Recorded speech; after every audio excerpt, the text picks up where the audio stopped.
I'll keep my comments brief. I'm sure you guys have a lot of questions for me after this last stretch. For the most part, I like the way we played tonight. I didn't like the second half, but I told the guys we're going to correct that tomorrow. As we found out, it's tough to win basketball games. Winning is a lot more fun than losing. One of our core values is joy. So I told the guys to enjoy this win tonight, regardless of how many mistakes we made in the second half, and we'll correct a lot of what we need to correct tomorrow. So it certainly feels good to win. Again, I felt like I was in the Sahara Desert looking for water this last stretch. And, a lot of our mistakes, and I'm sure you guys have some questions, are self-correctable. And a lot of them were self-inflicted over this last stretch. I thought we took a step in the right direction, regardless of the opponent tonight, just to see the ball go in a little bit, to see our defense get some stops and work together as a team was good to see. But we still have a long way to go. And as you guys know, building a program is challenging and it's tough. You have to have patience, and I don't have a lot of patience. You have to have a vision for what you're doing, regardless of the bumps in the road. Our fans, I'm sure, are very upset, and I would be too if I was a fan of this program right now. But there is a belief within these walls of where we're going and what we're building. It's just going to take some time. And Coach Hamilton texted me 2 days ago after our last loss, and he's been great throughout it. Just give me perspective. He reminded me that there was a year I don't think it was his first year, but a year early on in Miami where he went 0-18. And I think they won a total of 7 or 8 games on the season. So he said, I know what you're feeling of trying to turn around a program, trying to figure it all out all at once. And then he reminded me that 3 years later, he was, I think, Big East Coach of the Year, National Coach of the Year. I believe they won the Big East Championship. So it can turn. Even in the darkest days, you have to have a belief in what you're doing, a belief in your team. A belief that you can help them improve, that your staff can help them improve, and a belief of where we're going is a lot better than where we are right now. During the losing stretch of 5 games, was it tough to keep guys engaged, isn't the right word, but basically focused on the end goal versus what the scoreboard said at that moment? Yeah, it wasn't, to me, it wasn't tough. The most difficult and challenging part of a losing streak like that is a combination of holding the standard of what the standard for the program is, and bringing some positivity. The players feel the same way the coaches feel, the same way the fans feel. It's just not good enough. And the more you think about it, the more you feel like you're failing, the harder it is to move on to the next day. So to me, we push our guys as hard as possible, in terms of our practice intensity, in terms of the standard is what the standard is. We had one of our assistants brought up I believe it was Kelvin Sampson. I'm not sure what coach did this, but you just have a treadmill run the entire practice, and as soon as a play is below your standard, whatever that means. It could be effort. It could be no communication. It could be hanging your head when you make a mistake. It could be turning the ball over in a careless way. You just got a minute on the uphill treadmill, and it is physically demanding. And so it reminds them of, number one, we're going to be in great shape, and the way we want to play, you have to be in great shape. But number two, there's consequences in basketball and in life when you make poor decisions, and you don't understand the difference between, at a bare minimum, this is what we're going to do every day. And so that side of it was fun. I feel like I truly became a college coach. I don't think you can do that in the NBA. But it was a good point in the season in terms of, for our staff and for our players to understand, when you play below a certain standard, you will get embarrassed. And we went through that. And hopefully we don't get back to that point this year. Because we've seen when you just scrap and play hard, even when the shots don't fall, you can compete with really good teams. We saw that in the preseason. We saw it early on in the season.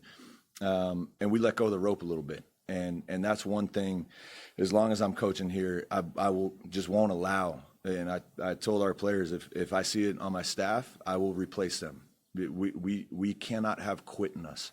And over this 5 games, I saw several instances throughout those 5 games where we had quit. And it's just one thing I can't stand for. Listen, I wasn't the greatest player. I was very average, but our teams won because we didn't have a lot of quit in us. We lost some tough games, but there was never points where we're just like, it doesn't matter. We'll just move on. Can't do it. And so that's been the biggest message, while still remaining positive and hopeful that this season can still be turned around. How hard is that, though? You came in, I think, with 6 freshmen when you were a freshman. Yeah. And you all grew together, only leading you. But it was 12 guys all together, or 10 guys all together for multiple years. A lot of these guys don't know each other. So Yeah. how hard has that been? How hard is that in this modern age of college basketball to build? It is challenging. It's very challenging. It's one of the other areas we focused on. We just felt like these guys we got a great group, like great human beings. One of our coaches the other day said, like, almost every guy on the roster, I would trust babysitting my kids. Like, they are great people. They're nice. They're polite. They like each other, but I felt like they didn't really know each other. And it's been great to have a Christmas break where you don't have class all day.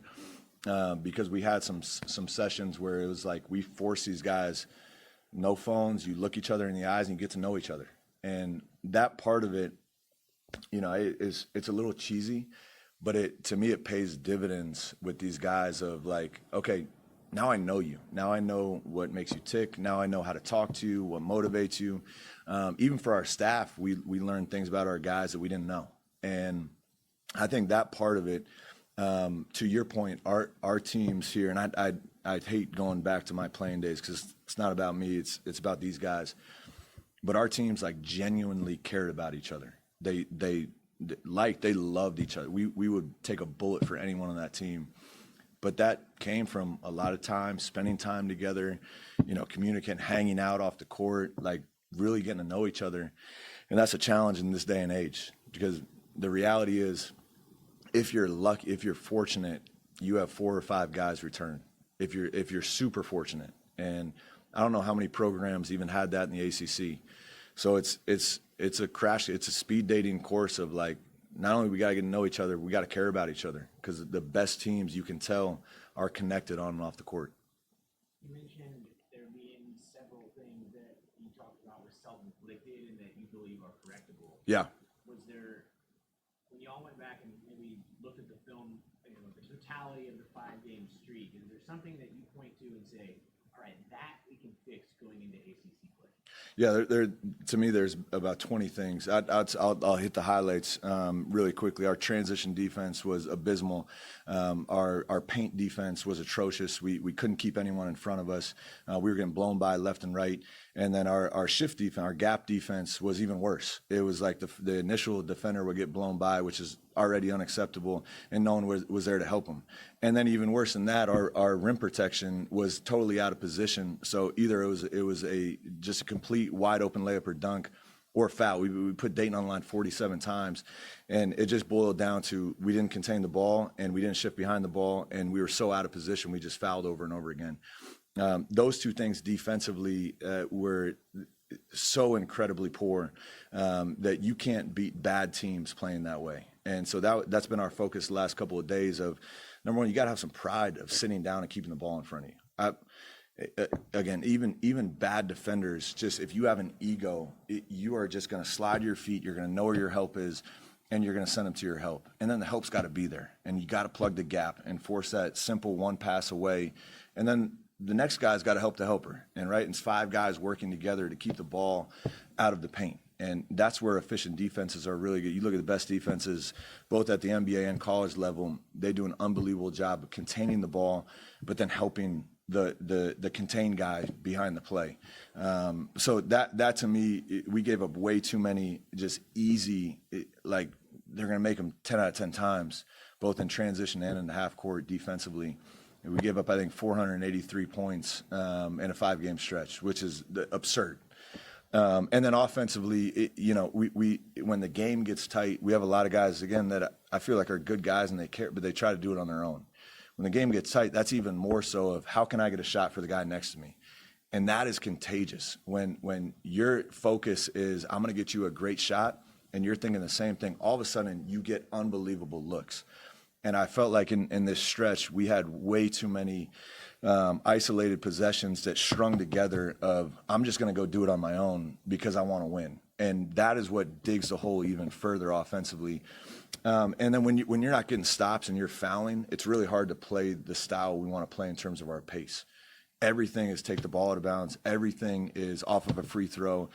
Then the other team subbing in defenders to press you full court. You essentially turn into a walk-it-up team. Even if you want to play fast, you have to be able to get stops, string stops together, and then play simple basketball in the way we want to play in terms of great pace and great space. How much, you touched on it at the beginning, how much of this team, you said you were in the Sahara looking for water, but how much of the team, the players just need a win?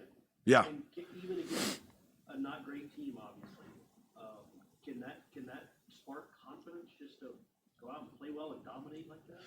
Yeah, I think it can. There's a crazy thing about, momentum and belief in something. I don't think we have, and I told them if you don't believe it, like, guys, you can go home. If you think this season is a wrap and we're just going to take, what everyone said about us, that you're going to be dead last in the ACC, we're not good enough to play at this level, feel free to not be a part of this team anymore. But in terms of what you say, we needed the win, and we needed one badly. And now you got to use this little momentum to turn it into Jacksonville. And then we get a little break that you can reset. And then there's a gauntlet standing ahead of us, which we're all aware of. Again, I believe, because I've seen it with my own eyes, that we can keep up with anyone in the country if we're playing the right way. I also have seen when you play the wrong way, you're going to get embarrassed, because we're not going to have more talent than many teams we play. So we have to play a certain brand of basketball in terms of our intensity, our defensive effort, our connectedness, again, creating shots for each other to have a chance to just be in the game. But again, when you get some momentum, I'm going to keep going back. My senior year, we were 9-6. We lost to Harvard. I think we scored 12 points and a half against Harvard. We lost in triple overtime to Princeton. We lost 2 Ivy League teams. We were 9-6. I believe we I don't know if we got blown out at Clemson, but it was a terrible loss. And it was tough. We had a ton of seniors that for us, that was like our last chance, right? And it felt a lot like this stretch, like we couldn't get anything right. But then that group galvanized. That group came together because we had a lot of grown men in the room that were like, we're not going out this way. I brought that up to a couple of our seniors today. I can sit up here and talk all day. Coaches can tell you all their stories. It's got to be you guys. It's got to be you guys that care about this season enough to turn it around. And as soon as that happens, we're going to be a pretty good team. I don't know if we're going to win 20 games in a row, but we're going to be a pretty good team. And at minimum, we'll be in every game. And it's going to be a 1, 2, 3 possession game that we can live with. We can go home and sleep good at night saying we fought. On a team with 10 newcomers, and when you talk about the seniors and how when you were a senior and it really does have to be player-led. Does it have to be an upperclassman? Is it possible to be does an upperclassman even mean anything anymore? Yeah, I think it still does, and we talked about this in film yesterday. I said, for you 6 seniors, this should mean something to you, because it's the last time you will play college basketball. It's the last chapter of your life before you go on and do whatever it is you do, whether it's play professionally, play overseas, move on with your life, whatever. You will remember this season, and it can be good or bad. But honestly, it's up to you guys. The biggest thing is, and I talked mostly to the freshmen and Martin and those guys, but at some point you will be sitting in their shoes. And so your whole job right now is to send those guys out the right way. You should be playing your balls up, playing your balls off for those guys in the room. All right. Because at some point you're going to be a senior, and some little messed up freshman is going to be getting in your way of having a great year. And if you don't treat it the right way, you're going to be looking at them the same way they're looking at you. Like, we need more. I get you're a freshman. You're going to make mistakes. Guys, our freshmen have to play. They have to produce. They can't just be on the team flow through their minutes. Our minutes were bad. No. You have to produce for this team to exist. And if you need motivation, just turn to the guys next to you. This is their last chance at college basketball, and it should mean something to you.